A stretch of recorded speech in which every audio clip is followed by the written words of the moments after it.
haciendo es decir, en cualquier momento nos toca, nos puede tocar a nosotros y estamos dispuestos a estar en ese lugar que otros cristianos están en el mundo. O sea, a no verlo, yo por lo menos me lo estoy planteando últimamente, a no verlo como algo que Ujú, no nos va a tocar, o sea, claro. como masticar la posibilidad.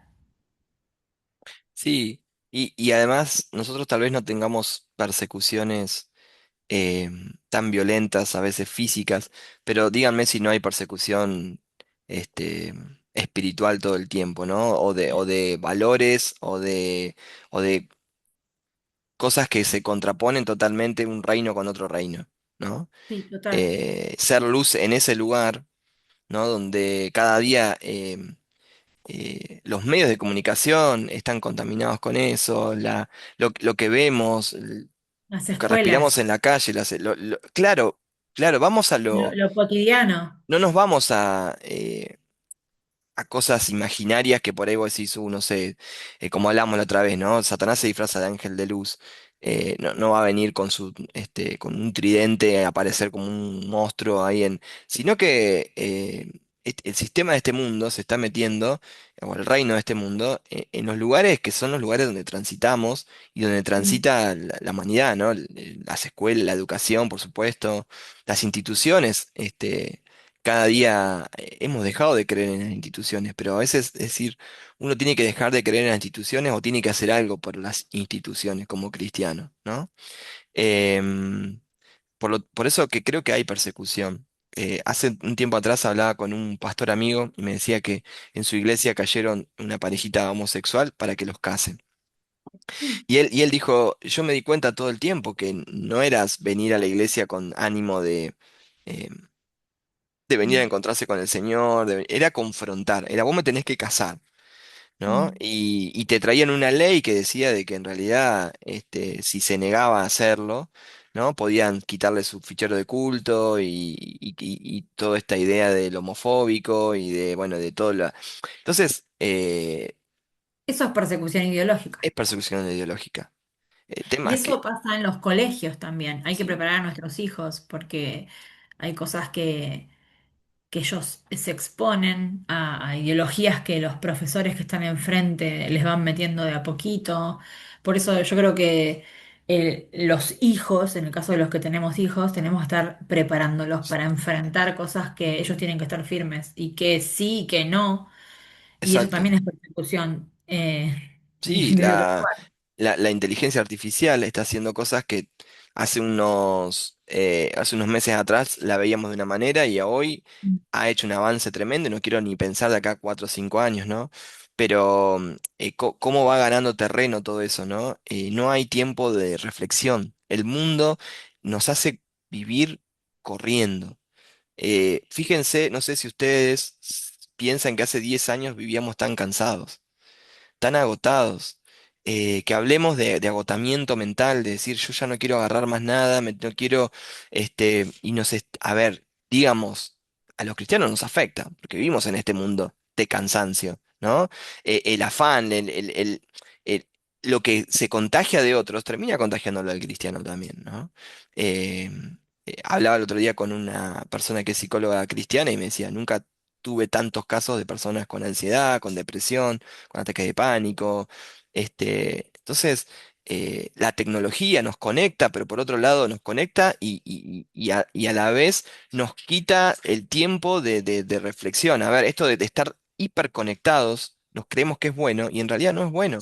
No es normal, lo hemos normalizado, ya es algo normal levantarte, agarrar el celular y empezar a scrollear o mirar algo en el celular y capaz que en el mediodía lo mismo y a la noche te estás acostando y tenés una pantalla, estés leyendo algo bueno, mirando una serie o mirando, no sé, a una publicación en Instagram. Pero esta idea de la sobreexplotación de información, nosotros hace unos años atrás nunca hubiéramos llegado a poder tener tanta información como ahora. ¿Eso es mejor? No, no es mejor, porque es tanta la información que hay que ni siquiera la aprovechamos. Estamos en un mundo hiperinformado con explotación por todos lados de documentos, de libros, de lo que sea, pero no tenemos tiempo para leer. Y tampoco estamos perdiendo cada día más el hábito de la lectura. Y sobre todo se ven los chicos no leen, les cuesta comprender un texto. ¿Por qué? Porque en esto de la inmediatez, ¿no? A ver, un reel de Instagram dura 5 segundos, y si ya dura 10 la gente lo deja de ver. Entonces imagínense, ¿no? Este, ¿Cómo van a leer una página? bueno, totalmente. Entonces, creo que no tenemos que ser ingenuos los cristianos donde vivimos, ¿no? Esta imagen que yo les puse acá de Venga tu reino fue algo que estuvimos analizando con los chicos el martes también, ¿no? Porque lo que Jesús dice acá, en esta oración modelo que le enseña del Padre Nuestro, ¿no? Es una oración que a veces nunca hacemos. Por lo menos yo, venga tu reino. Em, Venga tu reino, hágase tu voluntad como en el cielo y en la tierra. O sea, nosotros reconocemos a Dios como nuestro rey. No creo que nadie como cristiano no lo reconozca como rey. Pero a veces no está en nuestras oraciones esta expresión de, Señor, que venga tu reino. Y que venga tu reino no significa solamente algo futuro, que venga en el futuro ese reino, sino también tiene que ver con cómo queremos que Él gobierne de manera soberana nuestras vidas acá en la tierra, ¿no? Mientras estemos acá, y cómo nosotros nos sometemos a su autoridad, cómo le entregamos nosotros todo control a Él en todo aspecto de nuestra vida, pero de esa misma manera, también ese venga tu reino, que tenga un significado de que queremos sinceramente que el reino de Dios se establezca en toda la tierra y que se establezca sobre toda persona, ¿no? Esta oración de venga tu reino que deberíamos hacer más seguido, es como decir, Señor, queremos que tu gobierno soberano venga ahora y que se quede de forma permanente acá, ¿no? Que penetre las instituciones, que cambie, ¿no? Em, yo creo que deberíamos incorporar esto, ¿no? Señor, que venga tu reino, pero para que venga su reino, nosotros tenemos esos agentes que tenemos que estar dedicados también a que ese reino se establezca acá. Porque la forma con que Dios establece su reino no es mandando arcángeles, ángeles, querubines o serafines. Es con los que les ha dado el Espíritu Santo. ¿Para qué dijo que les da el Espíritu Santo? Para que sean testigos en Jerusalén, Samaria y hasta lo último de la tierra. ¿No? La función del Espíritu Santo dentro de nosotros, más allá de santificarnos y llevarnos a Dios, es hacernos testigos, es darnos poder para ser testigos, ¿no? Y por eso el Apocalipsis nos plantea inmediatez, urgencia, tiempos que se agotan, tiempos que se terminan, y nos muestra el poder tremendo de Dios, la fragilidad humana del cristiano que hoy está acá y mañana puede estar con el Señor, pero si nos muestra nuestra fragilidad humana, nos muestra la fragilidad humana de aquel que no lo conoce. Porque si yo mañana me muero, o cualquiera de ustedes mañana parte de este mundo, tenemos la esperanza de que vamos a estar con el Señor, ¿no? Gobernando con Él, como hemos visto hasta ahora, como lo hemos tratado de entender. Ahora, ¿qué pasa con aquellos a los cuales el reino de Dios no ha llegado? ¿No? Y creo que eso, por eso Apocalipsis nos pone en eso, ¿no? Eso doble. Primero de adorar a Dios de otra manera, de ponerlo en el centro total de nuestra existencia, de nuestra vida, de nuestras acciones, de lo que hacemos, decidimos, etcétera. Pero también nos pone en la responsabilidad de ser esos que llevan el reino de Dios a los que a los que no lo conocen, ¿no? Yo ahí les puse, ¿no? La iglesia ora como Jesús enseñó y sus oraciones suben al trono esperando la manifestación del reino. Porque como vimos en la secuencia, que vuelvo para atrás, esperen, perdonen la desprolijidad, eh, oramos, Señor, queremos hacer tu voluntad en la tierra, ¿no? Esa es una oración que sube al trono. Siempre que nosotros pensemos en hacer la voluntad de Dios, no limitemos la voluntad de Dios solamente a lo que nos pueda pasar personalmente. Por supuesto que hay un cuidado y una voluntad de Dios para nuestra vida, pero no existimos ni estamos en la tierra solamente para que se cumpla una voluntad personal, sino que cuando nosotros entendemos Romanos 12, por ejemplo, que dice, cambien su manera de pensar, no se adapten a este siglo, para que así, estoy parafraseando porque no me lo acuerdo del todo, para que así puedan comprender cuál es la buena, agradable y perfecta voluntad de Dios. Esa voluntad perfecta, agradable de Dios tiene que ver con lo que nosotros estamos hablando, tiene que ver con un plan supremo, con un plan mayor, ¿no? Por lo tanto, mi oración no es, me pasé la vida orando a ver cuál era la voluntad de Dios para mi vida. No, no, no, ya hay una voluntad de Dios. La voluntad de Dios ya fue manifestada. Nosotros ya sabemos cuál es la voluntad de Dios. Nosotros no tenemos que pedir, Señor, ayúdame a hacer tu voluntad. O sí podemos pedir eso. Lo que no podemos Sí, eso pasar sí. la vida preguntando es, ¿cuál es la voluntad? Sí que me ayude a entender cómo hacer la voluntad, pero no la vida preguntando cuál es tu voluntad, porque tu voluntad ya la conozco. La voluntad de Dios es que nosotros podamos estar dentro de ese plan perfecto de Dios que tiene que ver con llegar a la humanidad perdida y que conozcan de Cristo. Por eso nosotros oramos dentro de esa voluntad llega al trono y después desciende.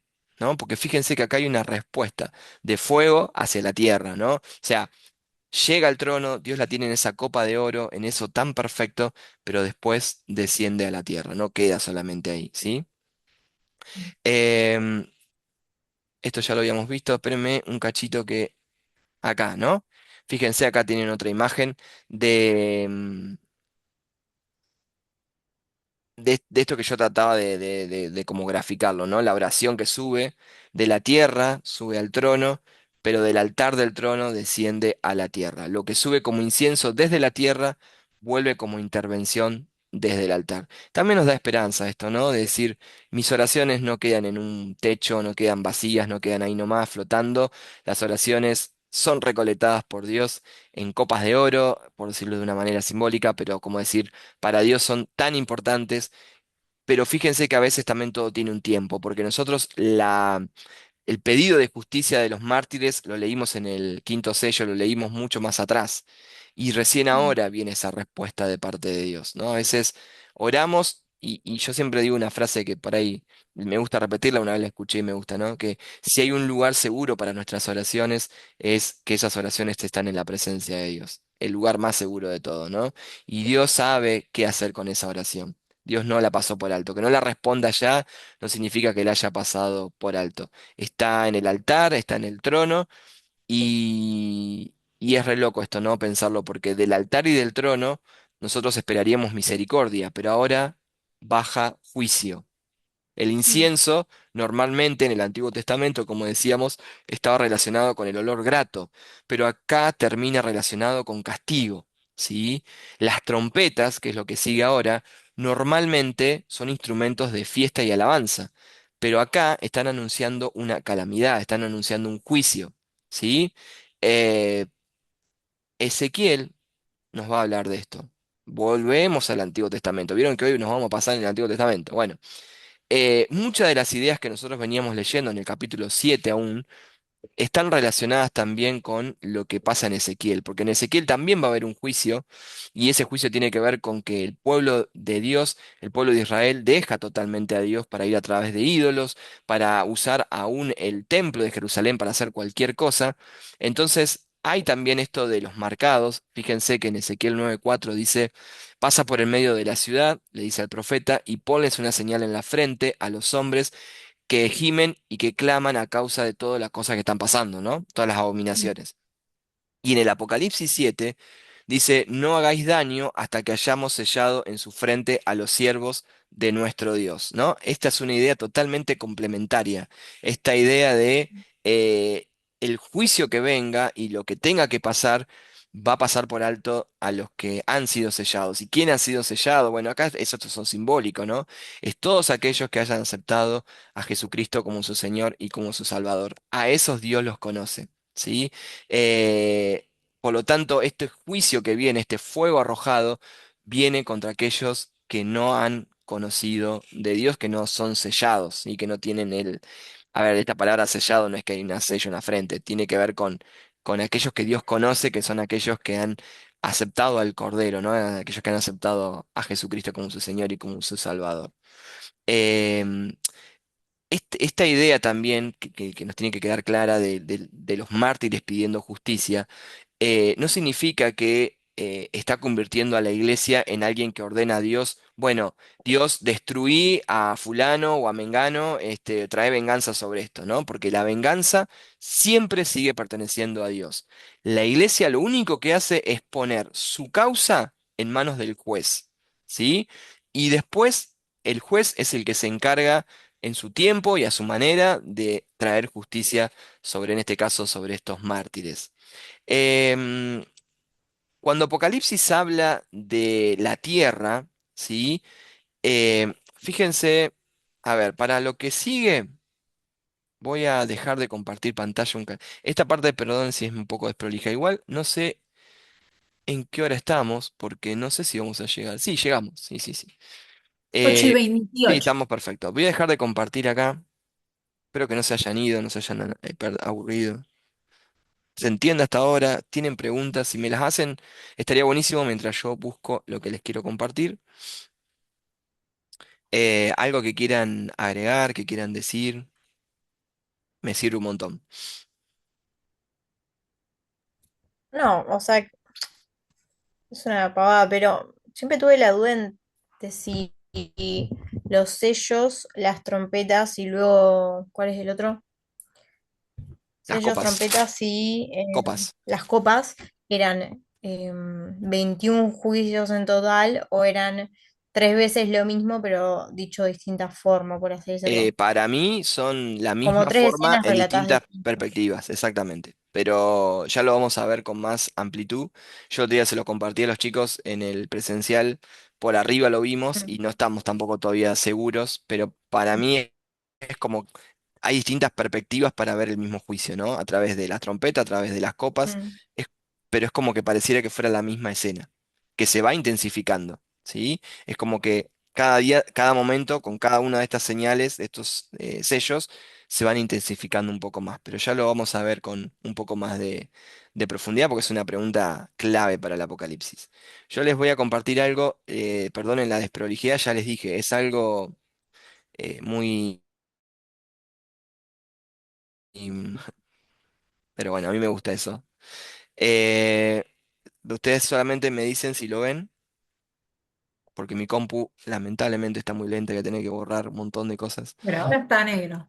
Ahora está negro, bueno, espérenme que ya se va a aclarar seguramente, porque ahora lo que vamos a ver es las trompetas. Igual hasta que aparezca todo eso, Ahí alguien dice que se... que hagas doble clic para que se haga full la pantalla Vos completa, sabés por que así no sé decirlo. cómo hacer full porque esto es un PDF, no es un Power. Ahora voy a Ah, ver. Igual se me quedó congelada la pantalla. ¿Alguien que quiera leer los pasajes del 6 al 12?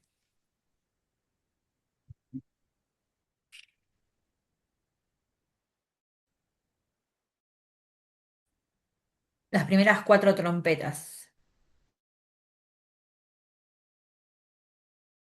Bien, No, del 6 del al 6 al 12 12. sí, al se 12. corta. Ok, entonces, entonces los siete ángeles con las siete trompetas se prepararon para hacerlas sonar. El primer ángel tocó su trompeta y granizó, y fuego mezclado con sangre fueron lanzados sobre la tierra. Se incendió la tercera parte de la tierra.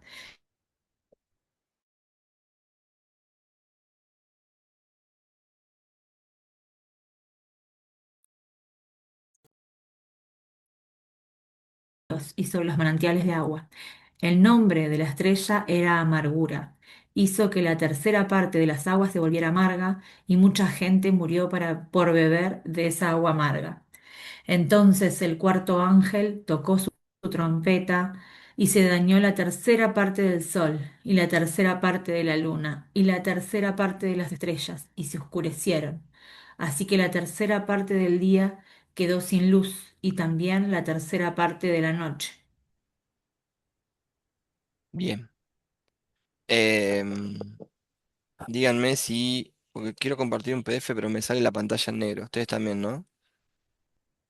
No sé por Ujú. qué. Es un PDF, pero debería. Ahí se ve, ¿no? Díganme si ahí se Ahí ve. apareció. Sí, ahí apareció. Pero se ve grande o chiquitito, porque no es un PDF, ya les digo, no tiene. No sé Se ve cómo poner. bastante bien. Sí, A ver sí, ahí, se ve bien. ahí. Porque si yo lo puedo agrandar un poco, ahí. ¿Se ve muy Ahí chico? está. Está re ¿Sí? bien. ¿Está re bien ahí? Listo. No, está re bien. ¿Está re bien? Bueno. Sí, No, por eso le digo, sí. es un Sí. poco desprolijo porque es un texto que yo tengo armado de cuando yo estudié Apocalipsis y me pareció que estaba interesante, por eso se los traje. Fíjense qué esfera afecta a cada una de las trompetas y qué relación encuentran ustedes con... conectar acá. ¿Qué relación encuentran ustedes con el Éxodo y las plagas? La primera de todas tiene que ver con la tierra, árboles y hierba. En Éxodo 9 tenemos una Mm. de las plagas que afecta con granizo y fuego estas tres cosas. Eh, la segunda es el mar, la vida marina y las naves. Y en el Éxodo, bueno, tenemos esta sangre que Agua se convertida convierte. en sangre. Exacto. Exacto. La tercera va a afectar la vida casi, porque es el agua dulce, el agua que se necesita para vivir, ¿no? Los ríos y las fuentes. Y en el Éxodo también vamos a tener el agua herida y lo de la mara, las aguas amargas estas. Y por último va a afectar Sol, Luna, astros, ¿no? Sol, Luna y estrellas, que tiene que ver también con las tinieblas que van a aparecer en el Éxodo 10, ¿sí? Em, por lo tanto, fíjense que va tocando suelo y vegetación, mar, agua dulce y finalmente las lumbreras. No son cuatro accidentes que están, ¿cómo decirlo?, inconexos, desconectados, sino que el juicio va tocando los grandes ámbitos de la creación. Y acá va a aparecer una palabra clave, que no la anoté, yo creo acá, no sé si está anotada, que es de creación, de creación, ¿no? Es como que toda esa creación perfecta que Dios hace se va Mm. desgastando, ¿no? Para que vuelva a restablecerse. ¿Vieron cuando Juan va a decir al final, vi cielo nuevo y tierra nueva? Bueno, para ver cielo nuevo y tierra nueva, estas cosas van aconteciendo. Yo acá les puse, ¿no? Si yo agrando más, ¿se ve mejor ahí? Las trompetas no Está aparecen bien. aisladas, vienen después del clamor de los santos, del incienso, del fuego del altar. En el relato, oración, juicio y llamado al arrepentimiento quedan unidos. Las primeras cuatro trompetas forman un cuarteto que alcanza las grandes esferas de la creación. Bien, esto lo vamos a pasar por alto porque tiene que ver más que nada con algo exegético. Esto sí creo que es recontra importante, esto de qué podemos decir con esta regla de trabajo para la clase, que me la enseñaron así y yo creo que el gran error muchas veces es no usar esta regla hermenéutica para estas partes de los juicios. Texto, intertexto, interpretación, identificación. El texto, vamos al texto como lo leemos. ¿Qué está viendo Juan? O sea, usted piense que cada uno de estos niveles conlleva una pregunta.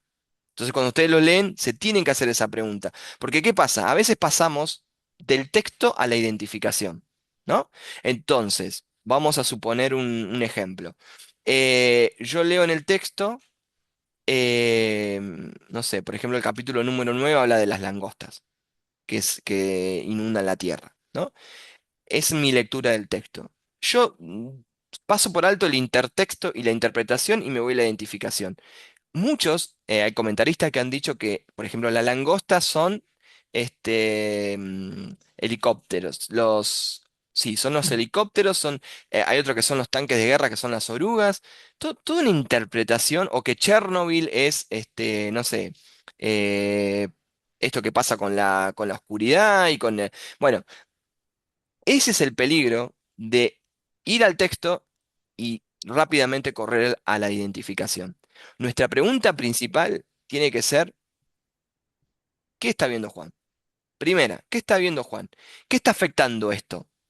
El intertexto, ¿qué pasajes del Antiguo Testamento yo puedo encontrar detrás de la imagen? ¿no? Como recién estuvimos viendo, por ejemplo, que nos llevaba al Éxodo. Y después interpreto qué significado teológico va a proponer cada escuela, que por eso nosotros estuvimos viendo al principio del tema de las escuelas, para esa interpretación de ese texto. Y por último, voy a lo más discutible de todo, al último nivel, es ¿qué puede ser esto? ¿Sí? Pero el peligro muchas veces es directamente ir al símbolo, ¿no? Y llevarlo a las noticias modernas. Entonces decimos, ah, acá está hablando de un misil, acá está hablando de Chernobyl, acá está hablando de un reactor nuclear, etcétera, etcétera. Y en realidad todo es simbólico y no nos preguntamos por la realidad histórica y teológica. ¿Qué está comunicando? ¿Qué está queriendo comunicar? Porque como dijimos, Apocalipsis quiere comunicar algo. No quiere convertir solamente en símbolos, en signo, tal cosa, ¿sí? Bien, fíjense, primera trompeta, la tierra y la vegetación. Juan ve granizo y fuego, como leyó Eva, mezclados con sangre, arrojados sobre la tierra, el daño alcanza la tierra, los árboles y la hierba verde. ¿Quién quiere leer eso? ¿Qué observar? El trasfondo bíblico y qué dicen las fuentes.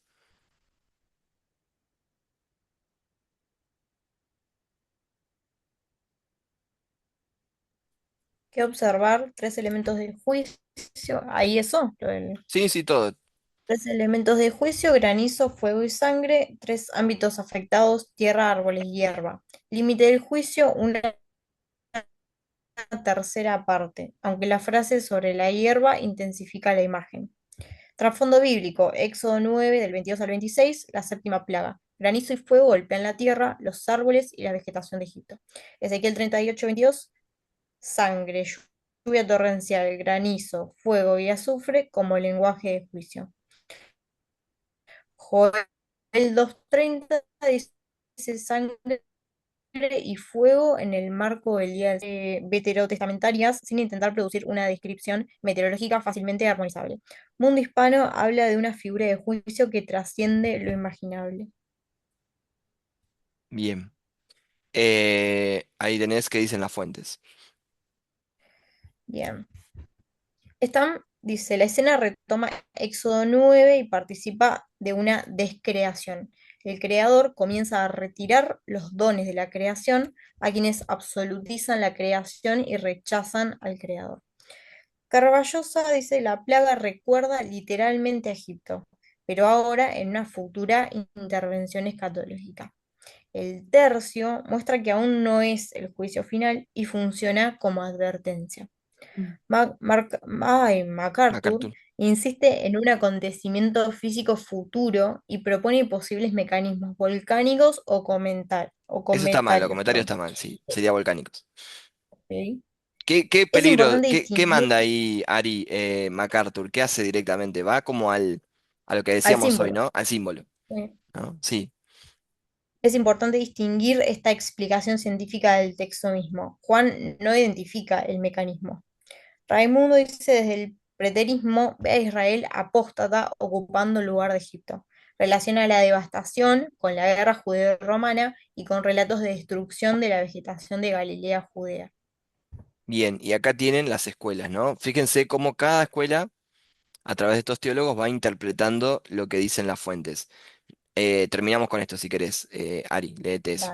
Vale. La, in- sí, lectura de Dice cada la una de las escuela escuelas. bien. La preterista dice juicio de pacto sobre Israel barra Jerusalén en el siglo primero. El lenguaje de Egipto se aplica a una nación que en esta lectura se ha vuelto opresora y apóstata.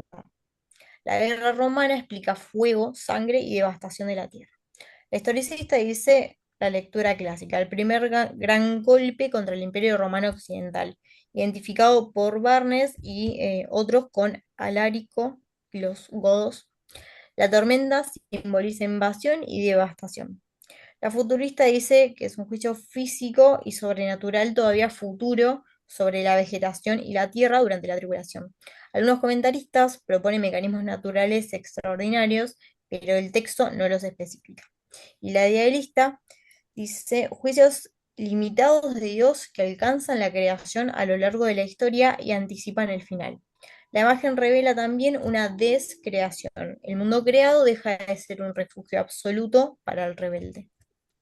Perfecto. Ujú. Ahí tienen como la lectura del pasaje de esta, digamos, esta primera trompeta, según las escuelas de interpretación de cada una sobre a dónde se está refiriendo el juicio, ¿no? Por supuesto que la Mm. historicista se va a quedar, sobre todo en los primeros acontecimientos, cuando el Imperio Romano está por caer, la preterista va a tener con el Templo de Jerusalén y la caída, y la futurista nos va a decir algo un poco más, ¿no? Pero ustedes fíjense que vuelve estos elementos de juicio, ¿no? Granizo, fuego y sangre. Sobre lo más importante que tiene que ver con la tierra, con los árboles y con la hierba. O sea que ya en una primera trompeta ya tenemos una gran devastación, ¿no? Mm. Em, y a mí cuando lo leía, o sea, más allá de, digo, es difícil por ahí entenderlo o poder sacar conclusiones, pero hay una palabra ahí que es clave, que la leyó Ari, que es el tercio. Ese tercio, ¿a qué les hace acordar que ya lo hemos leído anteriormente, aunque no usamos justamente la palabra tercio? Que lo habíamos leído en uno de los caballos. No, al remanente no. No, hablaba también de un porcentaje de algo. ¿Se acuerdan? Que iba a afectar lo que el hambre o lo que iba a pasar iba a afectar a una cuarta parte de la tierra. ¿Se acuerdan? Bueno, acá está hablando de un tercio. ¿Qué les sugiere a ustedes eso? Esto de tercio o cuarto.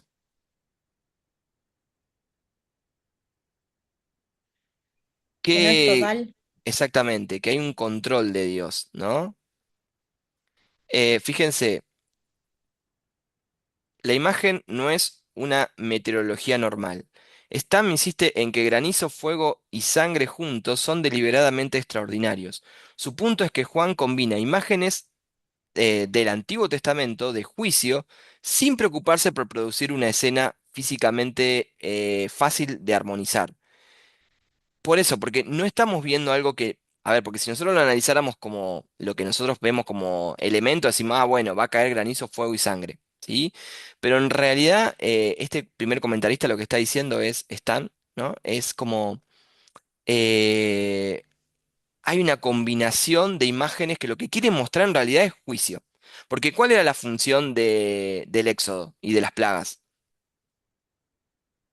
¿Cuál es la función que nosotros cuando leemos las plagas en Egipto? Era para que reconsidere el faraón Claro. y retome el punto que Exacto, correspondía. O sea, exacto. estaba advirtiéndose una y otra vez y una y otra vez y no le caía la ficha. Por eso O sea, acá, para mí cada plaga era una oportunidad. bien, por eso acá yo les puse Éxodo 9 es el punto de partida. En la séptima plaga, granizo y fuego golpean tierra, árboles y hierba. Stan observa que de esos mismos tres ámbitos aparecen en Apocalipsis 8:7. Y Juan añade sangre, ¿no? Eso lo agrega él para intensificar el carácter judicial de esa visión que está viendo. En tradiciones judías sobre la plaga, la combinación de agua y fuego era vista como una señal de que la creación misma combate a favor de los justos. Eh, y acá aparece esta idea de descreación. ¿Ven? Lo que yo hoy les dije de descreación relaciona Génesis 1:29 con la vegetación destruida. El don que sostenía la vida humana comienza a retirarse, no porque la creación sea mala, sino porque el ser humano absolutiza el don y rechaza al dador, ¿no? Entonces vuelve esa idea de una nueva creación, ¿sí? La primera trompeta no empieza diciéndonos qué arma usa Dios. Empieza diciéndonos que la misma creación de la que dependemos puede convertirse en escenario del juicio del Creador a través de cosas naturales, ¿sí? La segunda trompeta tiene que ver con el mar, la sangre y las naves. Dice Apocalipsis 8:8-9, algo como una gran montaña ardiendo es arrojado al mar. No significa que esto sea una montaña que se arroja al mar, ¿no? Una tercera parte del mar, otra vez tenemos este control, ¿no? Este límite, se vuelve sangre y mueren criaturas marinas y se destruyen naves. Carballosa subraya que Juan no afirma que una montaña geográfica literal es lanzada al mar, dice que ve algo como una gran montaña ardiendo. Un futurista puede tomar el acontecimiento como físico sin obligarse a decir que es literalmente un monte. Un intérprete simbólico puede preguntar por el valor bíblico de la imagen montaña. Y acá tenemos el trasfondo bíblico. Éxodo 7, 14 al 24, la primera plaga, el Nilo se va a convertir en sangre, van a morir los peces. En Jeremías 51, 25 llama a Babilonia monte destructor. Una montaña puede funcionar como imagen de un poder orgulloso que Dios derriba. Daniel 2, 34 al 35 utiliza una montaña para representar el reino de Dios. Zacarías 4, 7 utiliza gran monte para una fuerza opositora que Dios reduce. ¿Sí? Acá el mar queda convertido en esfera de desastre, caos y muerte. Además, Juan amplía el motivo del Nilo a la gran esfera del mar. Fíjense cómo acá esta montaña, ¿no? Puede evocar poder, pero lo Mm. esencial es que el golpe viene del cielo y el mar queda bajo juicio. No considera necesario armonizar físicamente cada detalle. Este otro intérprete rechaza leer montaña como una montaña literal, entiende algo semejante a una montaña, probablemente por su volumen, dentro de un juicio futuro y concreto. MacArthur identifica el objeto con un gran meteorito, ya acá hay otra interpretación, y un asteroide, como digo, fue directamente al símbolo, y desarrolla los posibles efectos: impacto oceánico, muerte marina, tsunamis, destrucción de barcos, etc. Esta identificación es una propuesta futurista específica, no una palabra que Juan esté usando. Y este que es historicista, Raimundo, vincula el pasaje con enfrentamientos navales de la guerra judeo-romana, eso era algo que estaba pasando cuando se escribe el Apocalipsis, y con relatos de aguas teñidas de sangre y cadáveres, producto de la guerra, y de su esquema la montaña puede relacionarse con Jerusalén arrojada al mundo gentil. Bien, la tercera trompeta, acá aparece un elemento nuevo que es el ajenjo. ¿Qué define la idea de ajenjo? Amargo. Era Amargo, amargo. ¿sí? Amargo. Amargura y juicio. El ajenjo remite a una planta conocida por su intenso sabor amargo. En el Antiguo Testamento funciona como imagen de idolatría, injusticia, amargura y castigo. El punto no depende de encontrar una estrella moderna llamada ajenjo. El símbolo ya posee un vocabulario bíblico propio que nosotros lo traemos del Antiguo Testamento. El trasfondo bíblico, si nosotros vamos a Deuteronomio 29, 18, se está relacionando con la idolatría, que es comparada con una raíz que produce fruto venenoso y amargo. O sea, la idolatría, Dios dice que el producto de la idolatría es como una raíz que está produciendo algo como el ajenjo, algo amargo, ¿sí? En Jeremías 9:15 y 23:15, Dios da ajenjo y agua envenenada como juicio sobre la infidelidad, incluso sobre los profetas de Jerusalén. En Amós 5:7, quienes convierten el derecho en ajenjo corrompen la justicia. Lo mismo en Lamentaciones, bueno, y acá lo que yo le había puesto hoy en Éxodo, ¿no? De esto de Mara. Dios convierte agua amarga en dulce. Mundo Hispano y Carballosa observan aquí una inversión. En la trompeta, lo dulce se vuelve amargo. Mm. ¿Sí? ¿Qué dicen las fuentes? Bueno, Stam considera simbólico el nombre ajenjo y se concentra en su densidad del Antiguo Testamento. Pastoralmente concluye que el pecado envenena las fuentes de la existencia y amarga la vida. Está buena la interpretación que hace, ¿no? Está bueno. Cómo lo lleva a lo... me gusta mucho Stan, es un libro por ahí difícil de entenderlo porque él usa mucho estas metáforas, pero están buenísimas, por eso yo acá les traje algunas cosas de él. Carballosa dice, prefiere un acontecimiento futuro real, una gran estrella afecta el agua potable, pero reconoce el fuerte simbolismo bíblico de ajenjo como amargura del juicio. Porque la idea acá, ¿cuál es del ajenjo, si estuvieron prestando atención? ¿Qué afecta el ajenjo? El agua. El agua dulce, el agua Mm. que nosotros tomamos, ¿no? Potable. Es Mm. potable directamente, sí, sí. La cueva piensa en meteorito o cometa, ¿no? Menciona el conocido vínculo popular con Chernobyl, ¿no? La cueva me encanta porque empieza a volar, pero reconoce no poder verificarlo. Así, menos mal, ¿no? Menos, gracias. No debe usarse como prueba de cumplimiento, pero bueno, él toma esto de Chernobyl, el desastre nuclear y cómo esto puede arruinar todas las aguas, que no digo que esté mal, no digo que no pueda pasar desde ese lado, pero bueno, es a veces dejar un poco el texto de lado y ir directamente al simbolismo.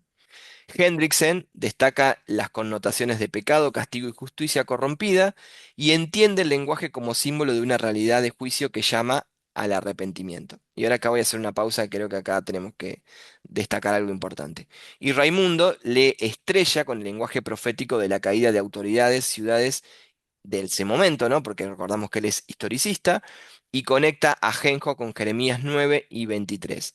Además relaciona la amargura con el deterioro del agua durante el sitio de Jerusalén. A ver, hago una pausa acá chiquitita antes de ir a la última trompeta. ¿Se acuerdan que nosotros en la clase anterior habíamos hablado si la iglesia pertenecía dentro de iba a estar dentro de la tribulación o no iba a estar dentro de la tribulación? Porque seguramente cuando ustedes leen esto dicen, ah, bueno, pero nosotros no vamos a estar en este lugar, ¿no? Bueno, ahí es donde juegan las interpretaciones, ¿no? El que cree que en realidad la iglesia sí pasa por esta tribulación y por lo tanto en esta decreación el cristiano está ahí, ¿no? Y pero Por si no, no eso, hubiésemos sido marcados y sellados, que él hace exactamente, esa parte, sí. O sea, exactamente. para mí estamos, o sea, No, pero pero bueno. además con una función totalmente evangelística, porque ahí es Mm. ser testimonio de en medio de los juicios de Dios. Como que Dios dice, no es que mando los juicios y deja que todos se atormenten por los juicios nada más, y la Claro, iglesia porque está aparte, raptada y yo bueno, la otra vez pensaba, yo digo, ¿qué sentido tiene la tribulación si no hubiera esperanza dentro de esa tribulación? Porque si no, directamente rapta a la iglesia, se la lleva y termina, exacto. se acabó el tema, están todos Y ya, condenados. y ya lo O vamos sea, y ya lo vamos a ver cuando veamos lo de los dos testigos, ¿no? Ya lo vamos a ver con más, creo que con más acercamiento y vamos a entender un poco más esto, ¿no? Cuál sería la función de la iglesia y este deseo que aún en medio del juicio Dios quiere seguir que la gente siga arrepintiéndose y volviendo a Él, ¿no? Eso es tremendo, esa imagen. mm, Eh, ¿La estrella es un ángel? Bueno, en Apocalipsis algunas estrellas sí representan seres personales, pero acá, en el contexto del capítulo 8 del versículo 10 y 11, no obliga a ello. Carballosa rechaza alegorizarla como ángel. Vieron que leyeron algo de la estrella ahora cuando leímos esto en el pasaje que leyó Eva. Raimundo la lee simbólicamente como poder, ciudad, ¿no? Hay que dejar abierta esta discusión.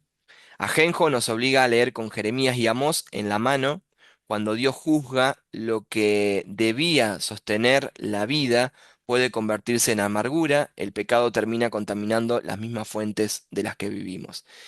Qué mm, loco esto, ¿no? Porque Dios crea un mundo tan perfecto, de Ajenjo no tenía ninguna entrada dentro de la creación de Dios, pero cómo el pecado termina destruyendo la creación, ¿no? Cómo el pecado termina siendo algo de amargura. Por eso Ajenjo está totalmente relacionado con amargura, con esto de lo de que aleja totalmente de Dios, ¿no? Y por último, la cuarta trompeta, oscuridad sobre sol, luna y estrellas. Apocalipsis 8:12, la tercera parte del sol. Volvemos de vuelta al límite, ¿no? Sigue hablando de tercera parte, pero eso se va a intensificar, porque primero vimos la cuarta parte, la tercera parte, y después ya no va a haber lugar para mitades y porcentajes, mm, ¿no? Es herida, disminuye la luz del día y la noche. Trasfondo bíblico, habíamos hablado de Éxodo, novena plaga, tinieblas densas sobre Egipto, mientras Israel conserva la luz. Isaías 13, oscurecimiento de astros en un oráculo de juicio sobre Babilonia. Ezequiel, sol, luna y estrellas oscurecidos en el juicio sobre Egipto. Joel, lenguaje cósmico del día del Señor. Estos pasajes después si tienen tiempo léanlos. Amós 8:9, Dios hace ponerse el sol en pleno día como imagen de juicio. Dos preguntas hermenéuticas. ¿Fenómeno astronómico o lenguaje profético? Los profetas podían usar el oscurecimiento del cosmos para describir la caída de naciones y autoridades. El futurismo enfatiza un oscurecimiento físico futuro. El preterismo y la lectura simbólica señalan el uso profético previo de estas imágenes, como que esto ya ocurrió. Eso es lo que va a decir el preterismo. Pero el futurismo dice que todo eso que pasó en el oscurecimiento en el Antiguo Testamento para mostrar juicio es lo mismo que va a acontecer para mostrar juicio en un futuro. ¿Por qué otra vez los astros? El sexto sello ya había presentado conmoción cósmica. Para una lectura estrictamente cronológica son episodios distintos. Para Raimundo puede ser una nueva descripción o un juicio semejante. Para Hendrickson y Stam, la repetición favorece una estructura recapitulativa o de paralelismo progresivo. Porque ustedes se acuerdan que en el capítulo número 6 nosotros habíamos visto sobre el final el oscurecimiento y todo lo que pasaba con la luna, con el sol, ¿no? ¿Se acuerdan? Se convertía en sangre, todo eso que habíamos leído y donde se preguntan hasta cuándo. No, la gran pregunta es, ¿cómo escapamos de esto? ¿Se acuerdan? Bueno. Acá pasa de vuelta. Entonces lo que se preguntan ¿es el mismo acontecimiento o es otro acontecimiento? Bueno, lo que más se cree que es otro acontecimiento donde la oscuridad cubre la tierra y esa es una tremenda señal de juicio. ¿Qué dicen las fuentes? Bueno, Stam considera evidente el eco de la novena plaga de Egipto y lo conecta con numerosos textos proféticos donde las tinieblas significan juicio, que son estos que nosotros acabamos de ver recién. Éxodo, Isaías, Ezequiel, Joel. ¿Sí? O sea, que la idea que en el Antiguo Testamento, cuando pasaba esto de las tinieblas, de la oscuridad, era porque venía el juicio, venía un gran juicio. Por lo tanto, lo que Stam dice es que lo que pasa en esta trompeta tiene una total relación con lo que ocurre en el Antiguo Testamento. Carballosa entiende un juicio futuro y físico sobre los astros, añade que en Egipto la plaga de oscuridad demostraba la impotencia de las divinidades egipcias vinculadas al sol y la luna. Porque, a ver, cada una también de las plagas que vienen en Egipto tiene un desafío, como decían ustedes, hacia los faraones en ese momento, los brujos y todos estos que estaban ahí en Egipto. Entonces, ellos creían en el sol y la luna como dioses. ¿Sí? Ellos tenían entronizado al dios Sol, a la dios Luna, pero bueno, acá es cuando la oscuridad cubre totalmente todo eso y no hay capacidad de buscar ni al dios Sol ni a la diosa Luna, ¿no? Bueno, acá hay como también una idea de volver a eso, ¿no?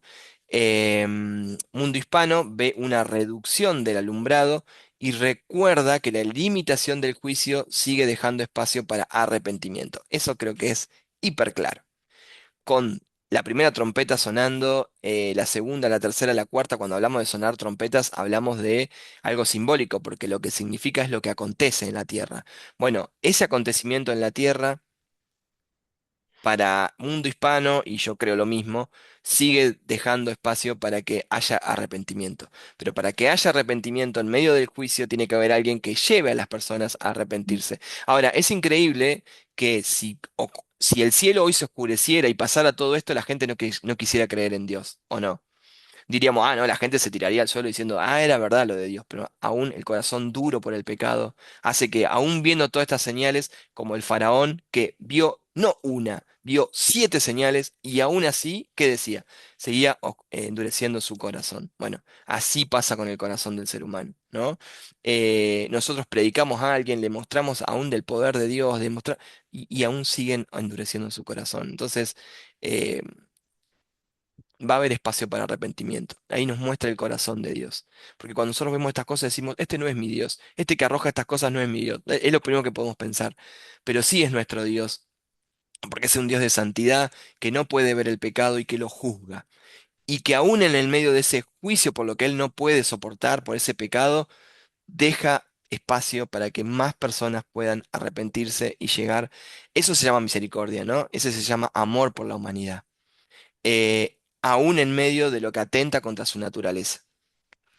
Bien, comparación de las 4 trompetas. Bueno, cada una de las escuelas va a dar una interpretación. Yo no lo vamos a llegar a ver ahora, pero sí se los voy a mandar para que ustedes lo puedan sentarse, lo puedan leer, googleen, busquen, pregúntenle, no sé, al ChatGPT o no sé, pero fíjense, cuando no entiendan algo, esto que son los alaricos, los godos, bueno, qué son los vándalos, bueno, aunque sea dame una descripción cortita de qué son y van a entender un poco por qué el historicismo los pone ahí, porque tienen que ver muchísimo con guerras que se desarrollaron. Ustedes acuérdense que al Imperio Romano lo terminan destruyendo las fuerzas de los pueblos estos. eh, que no pertenecían al pueblo romano, ¿no? Que eran los latinos, lo que eran los que estaban afuera. Bueno, empiezan a entrar, los godos, por ejemplo, son uno de ellos, y ahí se va a dar esta guerra romana. Por eso que es importantísimo que por ahí lo puedan leer. Pero la pregunta que se tienen que hacer ustedes al leer cada escuela es esta, ¿no? En la preterista. ¿Cómo se cumple esta visión en el mundo del primer siglo, especialmente en Jerusalén, Israel y Roma? ¿Se cumple? Ahí se tienen que preguntar ustedes, ¿se cumple realmente la oscuridad, lo de la sangre, lo de todo lo que vimos recién, lo del agua amarga? ¿Se cumple realmente en Jerusalén, Israel y Roma? Porque el preterismo abarca solamente eso. El historicista es qué etapa o qué invasión de la historia de la iglesia o imperio corresponde a este símbolo. Entonces, cuando leo el símbolo, digo, a ver, eso, sí, sí, sí, eso me relaciona, por ejemplo, a tantos años de oscuridad que pasó tal cosa, ¿no? ¿Se acuerdan que hubo una pausa en el cristianismo hasta que llegue Lutero, donde hubo total oscuridad en la iglesia? Bueno, uno puede entender esa oscuridad que está hablando acá. El historicista lo va a entender como parte de lo que ya ocurrió, ¿sí? Cuando vayas al futurismo, te tenés que preguntar qué acontecimiento real ocurrirá en la tribulación futura antes de la venida de Cristo. Y el idealista, qué patrón de juicio divino atraviesa la historia y cómo culmina escatológicamente ese patrón, ese juicio, ¿sí? Bien, yo sé que a alguno le debe leer la cabeza porque es mucho, pero creo que todo lo que nos está enseñando estos pasajes es que Dios está, como hablamos hoy, en control, que hay un juicio que va a venir, que nosotros tenemos que orar y cambiar nuestra forma de orar. Tenemos que cambiar eso, ¿no? Tenemos que ser más responsables en llevar el Evangelio, en realmente entender, ¿cómo explicarlo? Que tenemos una responsabilidad donde Dios nos ha puesto. Que el juicio venga cuando venga, va a venir sobre los que conocen y sobre los que no conocen. Y va a ser diferente la paga para los que conocen que para los que no conocen. Entonces, este mundo que se está descreando por alguna manera, está cada día destruyéndose más. Fíjense los tsunamis que están ocurriendo, los temblores en Colombia, lo que pasó en estos lugares. Bueno, la Tierra está hablando. ¿Qué hacemos ante eso? Apocalipsis nos tiene que mostrar qué hacemos ante eso. Se está descreando el ser humano también, con todas las cosas que, la creación misma, o sea, el diseño. Bien, totalmente. Son textos difíciles, pero creo que están ahí en la Biblia porque Dios algo nos quiere mostrar con todo eso. Por lo menos